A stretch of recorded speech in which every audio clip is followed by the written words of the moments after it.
Assalamualaikum warahmatullahi wabarakatuh. Perkenalkan, nama saya Resti Widyasari. Saya dari Prodi PGSD 01 semester 5. NPM saya 195400018. Pada kesempatan kali ini, di sini saya akan menyampaikan video tentang pembelajaran IPA kelas 5, tema 5, subtema 5. Tema kali ini saya akan menjelaskan tentang ekosistem dan subtema 5 komponen ekosistem. Langsung saja kita ke materi.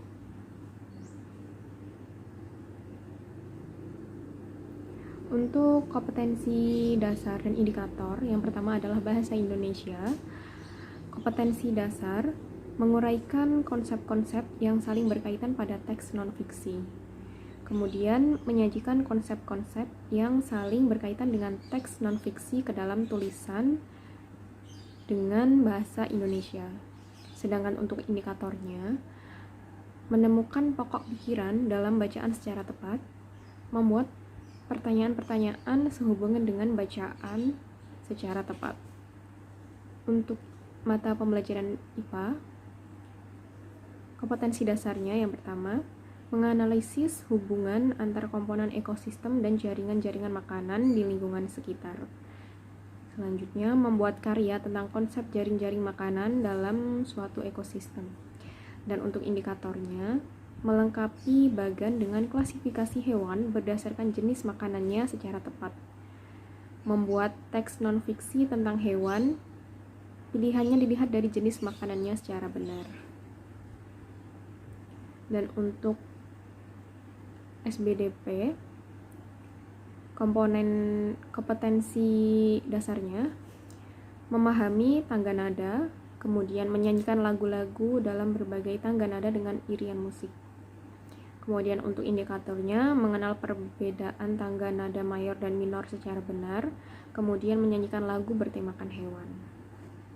Untuk tujuan pembelajarannya, yang pertama, dengan mencermati teks non-fiksi yang disajikan, siswa mampu menemukan pokok pikiran dengan bacaan secara tepat. Yang kedua, dengan diskusi dan mencari informasi dalam kelompok, siswa mampu melengkapi bagian dengan klasifikasi hewan berdasarkan jenis makanannya secara tepat. Dan untuk yang terakhir, dengan menyanyikan lagu bertemakan hewan, siswa mampu mengenal perbedaan tangga nada mayor dan minor secara tepat. Pada materi kali ini, di sini saya akan menjelaskan tentang jenis-jenis ekosistem. Yang pertama ada ekosistem gurun, padang rumput, taiga, hutan hujan tropis, hutan gugur. Kemudian untuk materi yang kedua, mengenal klasifikasi hewan berdasarkan jenis makanannya. Penggolongan hewan berdasarkan jenis makanannya. Yang pertama, hewan pemakan tumbuhan atau biasa disebut dengan herbivora, kemudian hewan pemakan segalanya omnivora, dan juga hewan pemakan daging karnivora, hewan pemakan serangga insektivora. Kemudian yang ketiga, mengenal perbedaan tangga nada mayor dan minor.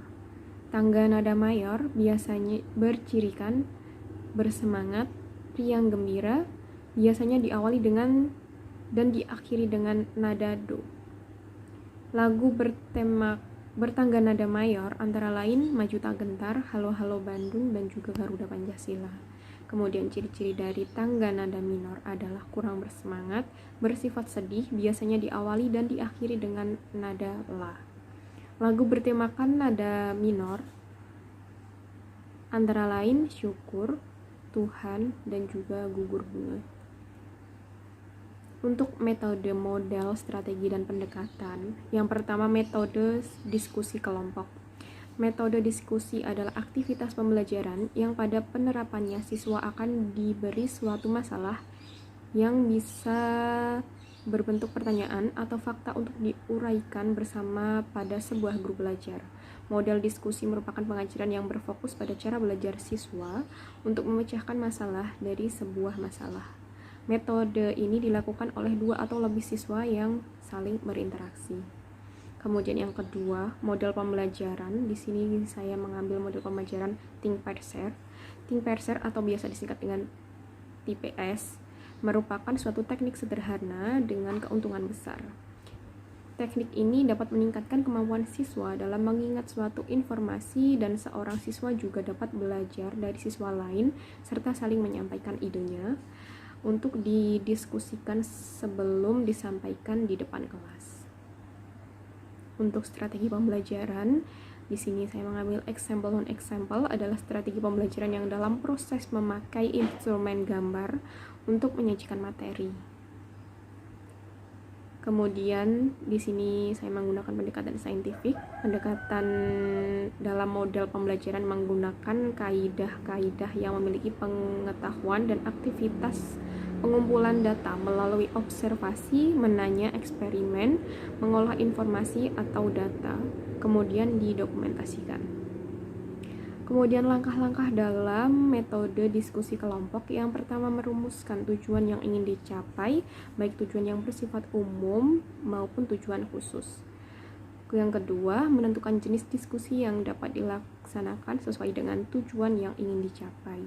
Yang ketiga, menetapkan masalah yang akan dibahas. Dan yang terakhir, mempersiapkan segala sesuatu yang berhubungan dengan teknis pelaksanaan diskusi. Kelebihan dan kekurangan metode diskusi kelompok. Untuk kelebihannya, 1. Merangsang siswa lebih kreatif memberikan gagasan atau ide. Yang kedua, berani mengungkapkan pendapat. Dan yang ketiga, dapat bertukar pikiran. Yang keempat, bekerja sama dengan baik. Dan yang terakhir, belajar menjadi pemimpin. Untuk kelemahan atau kekurangan dari metode ini, yang pertama, hanya beberapa siswa yang aktif. Dan yang kedua, pembahasannya meluas dan keluar dari materi pembelajaran. Yang ketiga, membutuhkan waktu yang cukup panjang. Dan yang terakhir, menimbulkan emosional yang tidak terkontrol. Kemudian langkah-langkah modal pembelajaran tim Perser. Yang pertama, guru menjelaskan tujuan pembelajaran yang akan dicapai. Yang kedua, guru memberikan persepsi mengenai materi yang disampaikan. Dan yang ketiga, guru menyampaikan isi materi. Yang keempat, guru memberikan pertanyaan kepada siswa. Kemudian siswa diberi waktu untuk berpikir. Selanjutnya, siswa berpikir untuk memperoleh jawaban. Yang keenam, siswa diminta untuk berpasangan dengan temannya. Yang ketujuh, siswa berdiskusi dengan pasangannya untuk memecahkan pertanyaan guru. Yang kedelapan, siswa menyampaikan hasil diskusi di depan kelas. Dan yang terakhir, guru memberikan kesimpulan dan meluruskan jawaban siswa dan menambahkan jawaban pada siswa. Kelemahan dan kekurangan model pembelajaran tim Perser. Untuk kelebihannya, siswa berperan aktif dalam proses pembelajaran. Yang kedua, melatih siswa untuk bertanggung jawab dalam menyelesaikan tugas. Dan yang ketiga, interaksi siswa mudah terjadi dan saling aktif. Terakhir, siswa lebih cepat membentuk kelompoknya karena berpasangan. Untuk kelemahan atau kekurangannya, 1. Banyak kelompok yang perlu diawasi guru. 2. Ide yang dihasilkan siswa lebih sedikit karena hanya berpasangan. Yang ketiga, bergantungnya siswa pada pasangannya. Yang terakhir, kalau ada perselisihan yang tidak mau mengalah, tidak ada penengahnya. Kemudian langkah-langkah strategi pembelajaran example non-example. Yang pertama, guru menulis topik pembelajaran. Yang kedua, guru menulis tujuan pembelajaran. Yang ketiga, guru membagi siswa dalam kelompok. Masing-masing kelompok beranggotakan 6 atau 7 orang. Yang keempat, guru menempelkan gambar di papan tulis atau menayangkan melalui LCD. Selanjutnya, guru meminta kepada masing-masing kelompok untuk membuat rangkuman tentang macam-macam gambar yang ditujukan oleh guru melalui LCD. Lalu, guru meminta salah satu kelompok mempresentasikan hasil rangkumannya dan kelompok lain sebagai penanya. Yang ketujuh, siswa melakukan diskusi. Dan yang terakhir, guru memberikan penguatan pada hasil diskusi. Kelebihan dan kelemahan dari strategi pembelajaran example non-example. Untuk kelebihannya, yang pertama, siswa lebih kritis menganalisis gambar. Yang kedua, siswa mengetahui mengaplikasikan dari materi berupa contoh gambar. Dan yang terakhir, siswa diberi kesempatan untuk mengemukakan pendapatnya. Dan untuk kelemahan atau kekurangannya, 1. Tidak semua materi dapat disajikan dalam bentuk gambar. Yang kedua, memakan waktu yang cukup lama. Kemudian yang keempat, langkah-langkah pendekatan saintifik. Mengamati. Siswa menggunakan panca inderanya untuk mengamati fenomena yang relevan dengan apa yang dipelajari. Yang kedua adalah menanya. Siswa merumuskan pertanyaan tentang apa saja yang tidak diketahui atau belum dilakukan terkait dengan fenomena yang diamati. Yang ketiga, mengumpulkan informasi atau mencoba. Siswa mengumpulkan data melalui berbagai teknik, misalnya melakukan eksperimen atau pengamatan objek. Yang keempat adalah menalar atau mengasosiasi. Siswa menggunakan data atau informasi yang dikumpulkan untuk menjawab pertanyaan yang mereka rumuskan. Dan yang terakhir adalah mengkomunikasikan. Siswa menyampaikan jawaban terhadap pertanyaan-pertanyaan mereka di depan kelas secara lisan melalui sebuah media lain. Untuk kelebihan dan kekurangan pendekatan saintifik, untuk kelebihannya, siswa dapat membantu siswa untuk memperbaiki dan meningkatkan keterampilan dan proses yang kognitif. Kemudian yang kedua, pembelajaran melalui metode ini sangat ampuh dan pribadi karena menguatkan ingatan, pengertian, dan transfer. Kemudian yang terakhir, memunculkan rasa senang sebab tumbuhnya rasa ingin menyelidiki dan berhasil pada siswa. Kemudian untuk kekurangan atau kelemahannya, yang pertama, tidak memberikan kesempatan untuk berpikir apa yang akan ditemukan. 2. Pengajaran discovery lebih cocok mengembangkan pemahaman dibandingkan aspek konsep keterampilan dan emosi dirasa kurang mendapat perhatian. Dan yang terakhir, harapan dari siswa dan guru menjadi buyar karena sudah terbiasa menggunakan cara yang lama. Kemudian, langkah-langkah kegiatan pembelajaran yang pertama adalah pendahuluan, mengajak semua siswa berdoa menurut agama dan kepercayaan masing-masing. Guru memberikan salam dan mengajak berdoa. Siswa diajak menyanyikan lagu nasional, melakukan komunikasi tentang kehadiran siswa. Yang terakhir, guru menyiapkan fisik dan psikis anak dalam mengawali kegiatan pembelajaran serta menyapa anak. Yang terakhir, menyampaikan tujuan pembelajaran pada hari ini. Kemudian kita ke inti. Inti yang pertama adalah membaca. Siswa mencermati teks bacaan yang disajikan dalam buku siswa tentang jenis-jenis ekosistem. Siswa menggarisbawahi hal-hal yang mereka anggap penting. Lalu siswa menemukan pikiran utama dan informasi penting dalam bacaan. Guru membuka diskusi tentang penggolongan hewan berdasarkan jenis makanannya. Kemudian siswa membaca dengan seksama bacaan tentang penggolongan hewan berdasarkan jenis makanannya. Kemudian menulis. Bersama teman kelompok, siswa diminta berpikir tentang membuat sebuah tabel klasifikasi dengan menentukan hewan yang akan diklasifikasi melalui undian. Siswa dibagi dalam beberapa kelompok.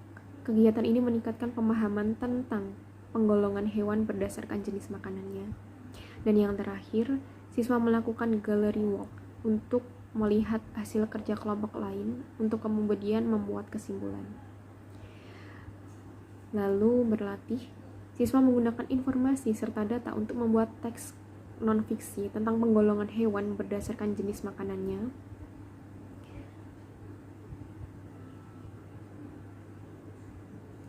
Lalu berkreasi, guru membuka diskusi tentang seringnya hewan dijadikan sumber inspirasi bagi sebuah karya, salah satunya adalah sebuah karya lagu. Siswa menyebutkan lagu-lagu bertemakan hewan yang mereka ketahui. Siswa berdiskusi tentang tangga nada yang terdapat pada lagu tersebut, mayor dan minor. Selanjutnya, siswa dalam kelompok-kelompok kecil beranggotakan 5 sampai dengan 6 siswa mempelajari salah satu lagu yang bertemakan hewan. Lagu bertemakan hewan ini hendaknya menggunakan tangga nada mayor. Guru mengingatkan kembali penjelasan tentang alat musik ritmis yang dapat digunakan siswa untuk mengiringi lagu tersebut. Selanjutnya, guru menjelaskan tentang perbedaan alat musik ritmis dan melodis. Bahwa alat musik melodis merupakan alat musik yang dapat melantunkan melodis dalam sebuah lagu, tetapi umumnya tidak dapat memainkan chord karena bersamaan. Contoh alat musik melodis: seruling, pianika, gitar, dan biola. Siswa mencoba memainkan alat musik melodis untuk mengiringi kelompoknya saat bernyanyi. Kemudian berlatih. Sebutkan paling sedikit 3 jenis ekosistem yang kamu ketahui. Sebutkan perbedaan hewan herbivora, karnivora, dan juga omnivora. Dan yang terakhir, perhatikan susunan gigi manusia. Menurut susunan dan bentuk giginya, manusia termasuk dalam golongan herbivora, karnivora, atau omnivora. Kemudian yang terakhir adalah penutup. Bersama-sama dengan siswa membuat kesimpulan atau rangkuman hasil belajar selama sehari. Yang kedua, guru memberikan kesempatan pada siswa untuk menyampaikan pendapatnya tentang pembelajaran yang telah diikuti. Yang ketiga, melakukan penilaian hasil belajar.